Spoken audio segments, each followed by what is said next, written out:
Hey guys, Jason here with the third and final video of my DM-13 analysis series. In the first episode, I went over what I considered to be the most noteworthy cards from DM-13, and in the last episode, I talked about how a global release of DM-13 may have affected the metagame, specifically during the TCG's original run.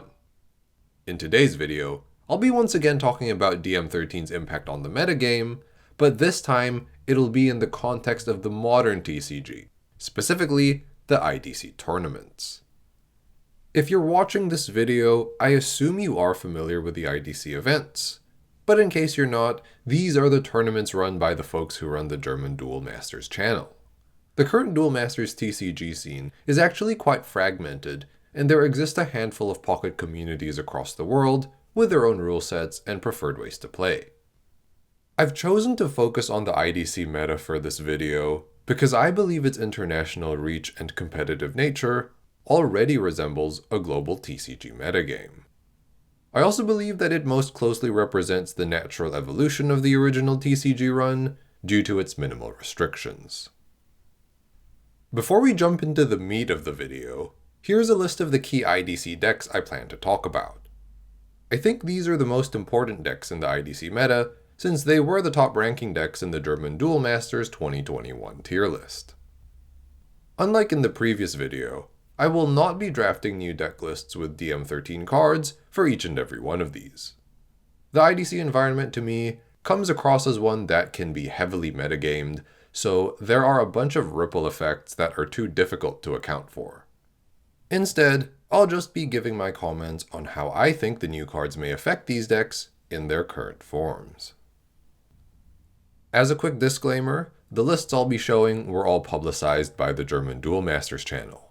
I do not take credit for any of them, and all the credit for them goes to the IDC community and the players who piloted them. Links to the original coverage of these decks will also be left in the video description.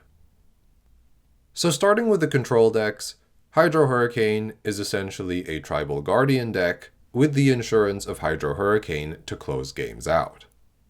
Aside from the title cards, Palaelesis, Petrova, and Mistreus are the other key players. The strategy is to power up your Guardians to make them difficult to remove, and snowball from there. Forbos Control is a rather sophisticated spell toolbox. The deck aims to stick several Forbos on the field with the help of Soul Swap. Instead of using water to draw cards, it instead uses Forbos, whose effect can stack due to it being a survivor, to search for whatever spells you need for the situation. Fortress Burn is a dedicated mana burn deck. It aims to use Miraculous Plague and Fortress Shell in conjunction with Soul Swap to deplete the opponent's mana, preventing them from making any meaningful plays. With DM-13, I would say these decks remain largely unchanged, but DM-13 does give us a couple of cards worth talking about.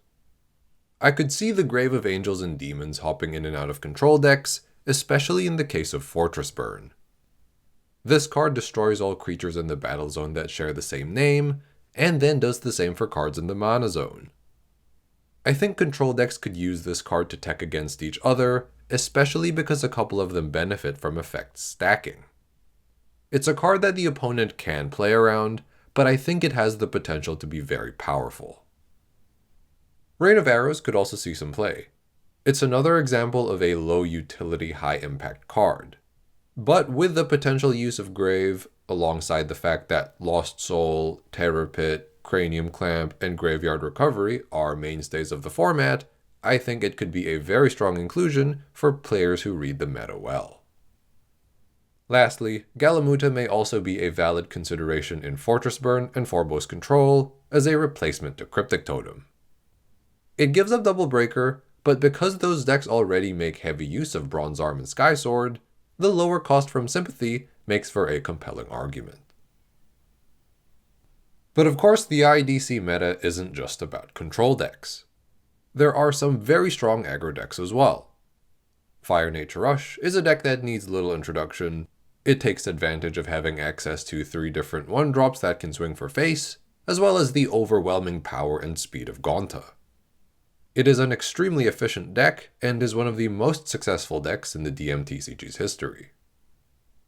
Rug Aggro is similar to Fire Nature Rush in that it abuses the broken Gonta Pyro combo, but it is a deck that has more gears. It's slower, but has some mana ramp and draw to compensate. Aside from these, it also has a few more tricks to get back in the game, in case you happen to break into too many shield triggers. Unlike with the current top control decks, I think aggro decks stand to benefit more from DM-13. Tick Tick would definitely see play in Rug Aggro, likely as a replacement or supplement to Lucky Ball. We've also been working on a Fire-Water aggro deck for Season 3 that uses Tick Tick and Unicorn Fish, and that's been testing pretty well, so that deck might also be a worthy IDC deck in this hypothetical timeline. Jasper may also warrant experimentation due to its sticky nature. If aggro decks featuring water and fire get to a point where control decks can run them out of resources more often than they'd like, perhaps Jasper could be a card that tips the matchup in the aggro deck's favor. Zach Ranba may also find its way into some Rusher aggro decks. While it is weaker than Gonta, being able to keep it at a 3k power level does give it some merit over other 2-drop attackers in the format. And Fanu is another card that I think is worth talking about here. It's a great fit for the outlier, and Andrew seems to think Firelight Rush with DM-13 is very strong. So even if Firelight Rush isn't very highly regarded in the IDC format right now, maybe DM-13 can breathe some new life into the deck. So we've talked about the IDC favorites and how they're affected, but we still need to address the elephant in the room, which is Judgment of the Flame, Spear, and Water's Blade. It's the standout card of the set, and I haven't talked about it all video. The reason I've left it for so long is because, as you may have noticed, many of the decks I listed are not poised to take advantage of it. At first glance, the state of the IDC meta made me question the potential effectiveness of this card. While a phenomenal card on paper, many of the key cards in the IDC metagame are above the 3000 power threshold, like Gonta, Fal, and Forbos. And, with Judgment costing a steep 6 mana, one could also reasonably argue that it is too slow to reliably counter the fastest decks. However, it is also worth mentioning that Judgment does still hit many of the key cards in the format, like Bronze Arm, Sky Sword, Juliana, and Bellix, among others. My belief is that the availability of this card would incentivize players to build control-oriented decks involving fire and water due to the strong upside. Perhaps Hydro Hurricane could take on a 4th Civ, or maybe this opens up the door to Grub being a top contender. In Japan, Grub mid-range became very popular after Bombazar was Hall of Famed. They ran plenty of mana ramp, a good amount of draw, some hand disruption, and soul swap to cheat out the finishers. This particular list is from the set 14 meta, but with some adjustments, I think it could fit decently well into the IDC landscape. I'm of the belief that Judgment is the card that holds Grub mid-range together. For one, the mana fixing for fire and water helps a ton. But perhaps more importantly, the role compression it offers allows you to dedicate more of your early game to mana ramp, so you don't have to split your focus between ramp and draw.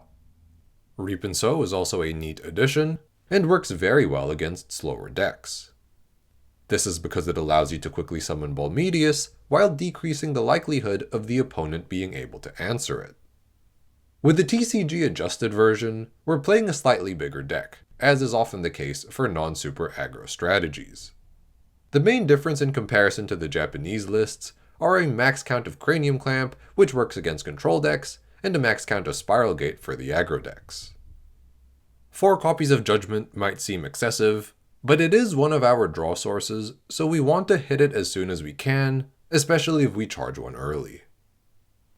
This is the only potential newcomer I plan to talk about, and with this in mind, you might now be thinking, Jason, Rub and Ruby are also beneficiaries of Judgment, so what gives? Well, I am of the opinion that even with Judgment, they would still have a tough time competing with the top decks. I feel like these Civ combinations tend to operate on the idea of being able to out-advantage the opponent without having to rely too heavily on internal synergies. This approach works remarkably well within the confines of the 40 card limit, but from my observation, it lacks the firepower to really fight the top decks in the IDC environment. Grub, on the other hand, I feel may have enough speed and disruption to fight the top decks, thanks to Cranium Clamp, Soul Swap, Reap and Sow, and now Judgment. Like earlier, I'll spend a little bit of time talking about the potentially meta-affecting cards. Cranium Clamp can hamper the setup of the modern control decks, especially if they whiff Energy Stream or Morbid Medicine. This can buy Grub the time it needs to set up its bigger plays. Fairy Life may also see some play. In the TCG, it's often overshadowed by Poisonous Mushroom, but I think this deck could make good use of either card.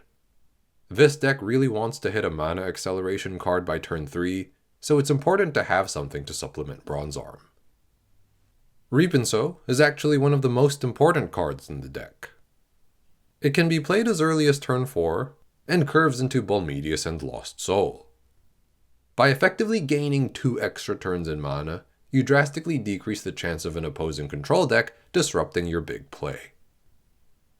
Judgment, of course, is able to build advantage by removing opposing creatures and drawing cards for the user. It can be played as early as turn 4 thanks to all the mana ramp, but is likely to come out on turn 5 or 6. One reason this list won't mind playing cards like Fairy Life and Reap and Sow, which don't directly result in card advantage, is because of how much advantage can be gained by playing Judgment later. And that brings me to the end of the video and the series. As you know, our own in-house rule set is very different from the IDC rule set, so this was a very interesting and time-consuming video to make. If you're a fan of both DM-13 and an unmodified TCG rule set, I hope this video was able to provide some good insight. This is, of course, all hypothetical, but what do you think of my analysis? Probably likely or way off? Anyway, I also hope I was able to provide a good enough introduction on some of the new cards we'll be playing with next year, and that you enjoyed this series of videos. But that's all for today. As always, thanks for watching, stay safe, and we'll see you guys next time.